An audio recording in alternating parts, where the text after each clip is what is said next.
I'm going to keep this pretty simple because I'm still not feeling 100%. At least I sound a little bit more back to normal. But yeah, so I've been watching WWE on Netflix now since the beginning of the year, and I'm enjoying it. Not perfect, but for what it is. Jumping in blind where I only know like the biggest names because news articles were breaking about them. I had no idea who Gunther was. I knew the Uso brothers were a tag team, but I guess, Jay Uso went solo. I had knowledge of Rhea Ripley, but not really pretty much anybody else.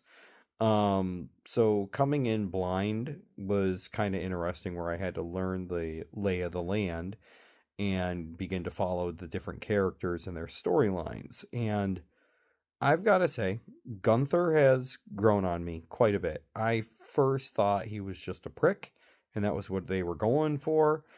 But now I see the idea of his storyline, and I actually really like it. The guy is obsessed with the professionalism of wrestling, in particular, to be good wrestlers, not bad wrestlers, not for the popularity, but actually for the skill in ring, which that's something I would like to bring up. The skill in ring. Some of these fighters definitely need to go back to being trained because they're sloppy, not very good at pulling off certain moves, and there have been injuries. And now that I'm watching it with a more critical eye, I can see that where there's some people who are very skilled with what they're doing, and there's others who are lacking in that skill. But with Gunther, his main thing has been against Jey Uso, who right now is one of the most popular wrestlers. Literally, he comes out and everybody is chanting his catchphrase. Um, but Gunther's point is actually pretty neat, and he's just dismantling people in fights in the ring, which with the two of them heading to WrestleMania, they're going to have a big fight coming up. And quite frankly, even though I like Jey Uso because I'm a big fan of the goofier characters, I like Gunther too, and I kind of want Gunther to win. And then maybe Jey Uso has to like level up his fighting because when I've seen his fighting, he's all right.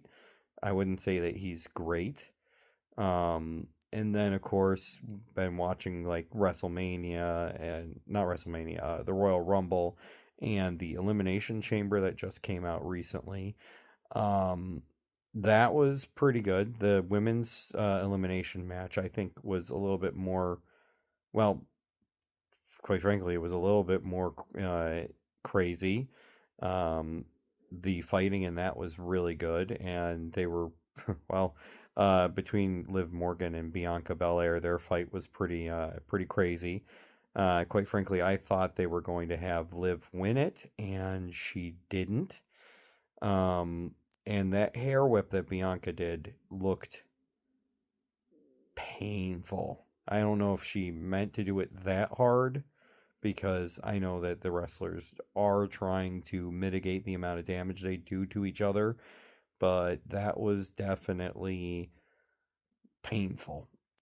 I wouldn't want to get whipped with that thing. That probably there's hair product in it too, so getting whipped with that would be like a cat of nine tails, just wham. Then, of course, you had the women's tag team match, which was fine.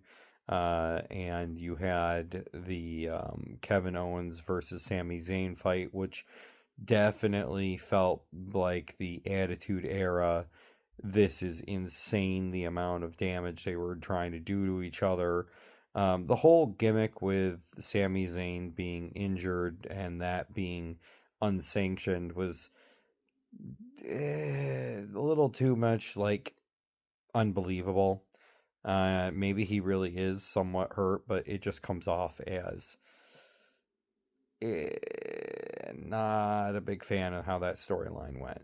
And then you get to the men's elimination chamber, and it went pretty much the way that everybody expected it to, except for at the very end, where after John Cena won the match, he turned heel.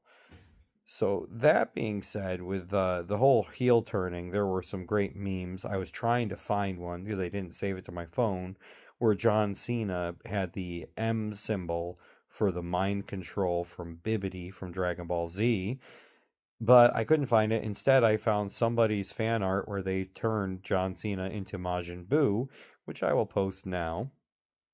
And then, um, it's all leading up to WrestleMania. Right now, it's going to be John Cena versus Cody Rhodes, and you've got Jey Uso versus Gunther. And the next thing is later today when you have the fight between Io Sky and Rhea Ripley for the belt. And if Io Sky wins, then she's going to be the one who Bianca Belair has to fight at WrestleMania. And quite frankly, I feel like maybe she should get it and maybe she should hold on to it. Because she's actually like really good at wrestling too. So we'll have to wait and see, but so far I'm definitely enjoying the new WWE on Netflix and everything. It's been good. I wouldn't say great. They do need to work on some of the stories a little bit more. I'm hoping that they roll Penta into the storyline with New Day, making him have to fight them.